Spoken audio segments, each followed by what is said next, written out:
El siguiente relato se llama La anciana de la habitación 333.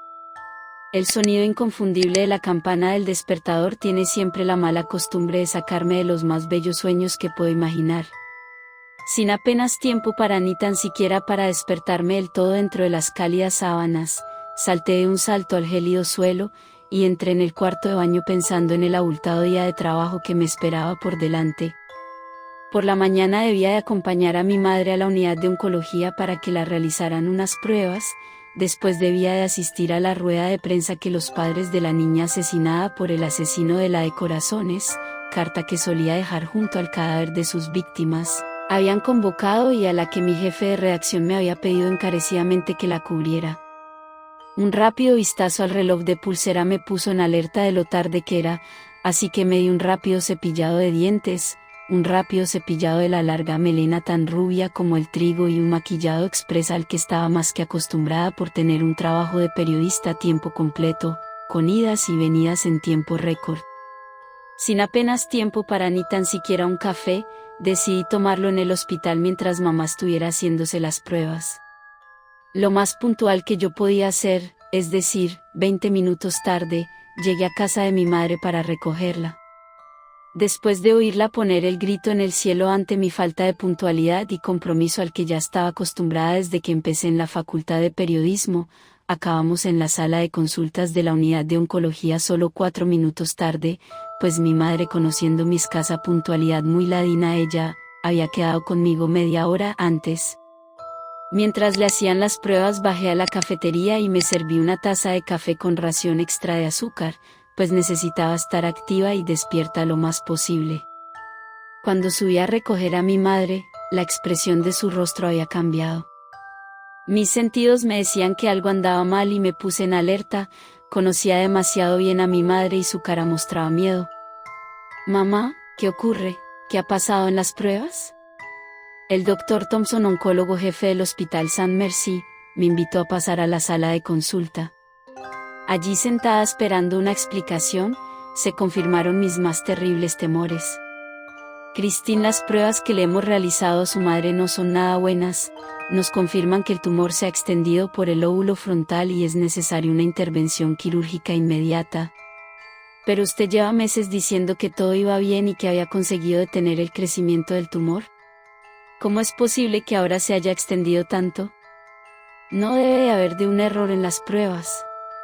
Tranquilícese, por favor. El cáncer es una enfermedad que no tiene una pauta fija, de repente un día se paraliza como al día siguiente avanza inexplicablemente. Lo importante ahora es erradicarlo con cirugía lo antes posible. ¿Para cuándo sería la intervención? Me gustaría planificarlo para pedir permiso en el trabajo. Hoy se quedará ingresada y mañana a primera hora entrará en quirófano. El tiempo está en nuestra contra en estos casos. No me lo puedo creer, nosotras solo veníamos a que se realizase unas pruebas y ahora me dice que se tiene que quedar ingresada. Como en una pesadilla acompañé a mi madre a su habitación, la 334. Llamé a mi jefe para que alguien me sustituyera en la rueda de prensa y fui capaz de coger algo de ropa de la casa de mi madre sin dejar que ni una sola lágrima asomara a mis ojos. Sentada allí junto a la cama de mi madre, por fin miré lo frágil que se la veía. Nunca antes me había dado cuenta del pequeño y menudo cuerpo que ahora tenía, parecía una niña pequeña encogida y llena de arrugas. Necesitaba un café o acabaría compadeciéndome de mí misma por no haberle prestado más atención. Al salir de la habitación me fijé en la anciana que ocupaba la habitación 333, la pobre estaba conectada a un sinfín de aparatos y tubos nasales. No sé por qué, pero algo me impulsó a entrar. Una débil sonrisa pegada a una desdentada boca me dio la bienvenida. «Hola, soy Christine, la hija de la señora de al lado, la de la 334. ¿Qué tal se encuentra?» «Muy cansada», me respondió con apenas un hilo de voz. «No se preocupe, verá cómo poco a poco se va recuperando». «Qué terrible mentirosa soy», pensé mientras la miraba. «¿Está alguien con usted?» «No tengo a nadie, mi marido murió hace mucho tiempo ya y nunca tuve hijos». «No sé por qué», La soledad de la pobre anciana me conmovió el alma y de repente me vi diciéndole que como mi madre estaba ingresada al lado suyo, si no le importaba yo pasaría de vez en cuando por allí para hacerle compañía. Una chispa de luz atravesó sus ojos y no necesitó decirme nada para que pudiese entender lo que me agradecía el ofrecimiento. Me despedí de ella y bajé a tomarme mi dosis de cafeína que por cierto buena falta me hacía. En el televisor de la cafetería estaban los padres de Madeleine explicando la muerte de su hija y entre el centenar de reporteros, la inconfundible melena rojiza de mi astuta compañera de redacción, que buscaba cualquier pretexto para poder pisarme el terreno. En este caso, yo misma le había abierto la puerta para ocupar mi puesto en la redacción. Desechando toda idea acerca del trabajo me pasé por el kiosco para comprar alguna revista de cotilleos que mi madre pudiese hojear. De camino al kiosco pasé por el pequeño puesto de flores y vi un hermoso ramillete de flores amarillas de diente de león. Supe para quién serían en cuanto las vi. Mientras me marchaba de la habitación 333, la imagen de la anciana junto al ramillete de flores amarillas le daba un aspecto de alegría al lugar que me hizo marcharme llena de energía. De nuevo junto a la cama de mi madre me dispuse a pasar la noche lo más cómoda posible si eso era posible, acurrucada en la dura silla de acompañante. En plena madrugada mientras intentaba encontrar una postura que me dejase estirar la espalda, vi parada ante la puerta medio abierta de la habitación, a la ancianita de la 333. Me incorporé en la silla y mirándola fijamente sin creer todavía si aquello era o no un sueño, la anciana me dedicó una amplia sonrisa y un efusivo adiós con la mano a modo de despedida. Con el corazón latiéndome a 100 por hora, salí corriendo al pasillo detrás de la ancianita temiéndome lo peor dado su estado de gravedad, pero el pasillo aparecía oscuro y silencioso sin sonido alguno que delatase la presencia de persona alguna. Al pasar por delante del puesto de enfermeras, les conté lo ocurrido, cuál fue mi sorpresa cuando éstas me confirmaron tras mirar las fichas de ingreso en el ordenador que en la habitación 333, no había nadie ingresado pues llevaba vacía y cerrada varias semanas debido a un problema de humedades en el techo. No creyéndome nada de lo que me decían, les pedí que viniesen conmigo a la habitación 333, habitación en la que les conté había conocido a la anciana enferma y a la cual le había regalado un ramillete de flores amarillas esa misma mañana. Tomándome por una histérica enajenada o algo así, consintieron en acompañarme más que nada para callarme la boca y que las dejara en paz de una vez. Al abrir la puerta con llave de la habitación 333, una cara de terror cubrió el rostro de las dos enfermeras y el mío propio, pues allí sobre la mesita de la habitación estaban las flores de diente de león que yo había regalado esa mañana a una ancianita inexistente. El siguiente relato se llama La abuela. Eran ya las 11 de la noche, cuando terminamos la cena en la casa de mi abuela y decidimos volver con mis padres a casa para descansar. Pero en ese momento una tormenta comenzó. No era necesario imaginarse salir con esta lluvia, pero mi abuela por alguna razón decía que quería dormir sola y que teníamos que irnos.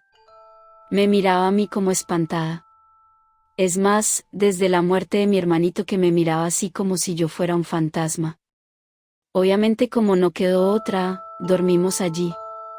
Ya de medianoche todos se habían ido a dormir y me quedé un tiempo más revisando mis mails y mirando diferentes sitios a los que suelo ingresar, pero luego de un rato me aburrí y me quedé pensando en qué hacer, porque no tenía sueño.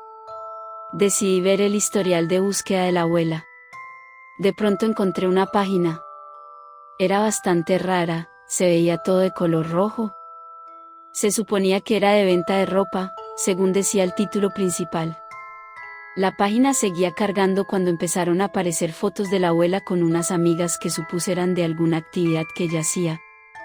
Había fotos mías también con ella, obviamente para mostrarle a la gente su hermoso nieto. Seguí revisando la página para ver qué más había cuando me encontré con un link que me llevaba a la misma página, solo que este link estaba seguido por la pregunta: ¿es lo que realmente deseas? Obviamente no me importó y como la página no tenía más que fotos, decidí presionar el link. En ese momento empezaron a ponerse las cosas más interesantes. El fondo se había puesto un poco más oscuro y las fotos habían cambiado de alguna manera, pero no podía descubrir cómo. No se presentaban más cambios, pero el link de la misma página continuaba y seguía con la frase, mira lo que has logrado. Esa frase solo me incitó a presionarlo nuevamente y esta vez descubrí que había cambiado. En las fotos la gente estaba más delgada. Mi abuela era una persona flaca pero tampoco tanto, también la ropa estaba rasgada y las personas tenían grandes ojeras. Yo, por mi parte, estaba igual en las fotos. No había cambiado en nada. Escuché un ruido arriba, en los dormitorios. Realmente no me importó, tenía una mezcla de obsesión, emoción y un sentimiento de diversión que no había sentido nunca en mis 17 años de vida, pero miedo, nunca. Esta vez el link era seguido por, ya no puedes revertir nada. Lo presioné y en todas las fotos había alguien más, como un fantasma. Era transparente y no se notaba quién era. Me dio mucho sueño realmente, así que me fui a dormir. Desperté a las 3 de la mañana totalmente descansado, como si hubiera dormido una eternidad, además, tenía la mano pegajosa y un poco roja. Me había cortado de alguna manera seguramente. Desde la muerte de mi hermanito no me podía quedar quieto en la cama, así que supuse que fui yo mismo. Cuando me fui a lavar la mano, no pensaba en nada más que ir a la computadora, así que bajé. Aunque la había apagado antes, estaba encendida y con el inicio del explorador abierto. Debía echar un vistazo. La página me daba la bienvenida, esta vez decía: hola. ¿Acaso te estoy divirtiendo? Yo me reí, pensé que mi abuela me estaba jugando una de sus típicas bromas, así que miré las fotos. Las cosas eran más horribles, había sangre por todos lados, los estómagos de los que estaban en la foto estaban abiertos con sus vísceras, sus tripas, sus órganos colgando de sus cuerpos y más sangre. Yo ya no estaba en ninguna foto. El fantasma era yo mismo con una sonrisa de oreja a oreja. Cuando vi eso no entendía nada realmente. Ya no era una broma divertida y comencé a marearme. Me despertó la sirena de la policía acercándose cada vez más. Tenía nuevamente la sangre en la mano y en el piso había un cuchillo. Fui a ver a mi abuela y a mi familia. Sus cuerpos estaban abiertos de par en par y había sangre por todos lados. La sangre de la mano no era mía.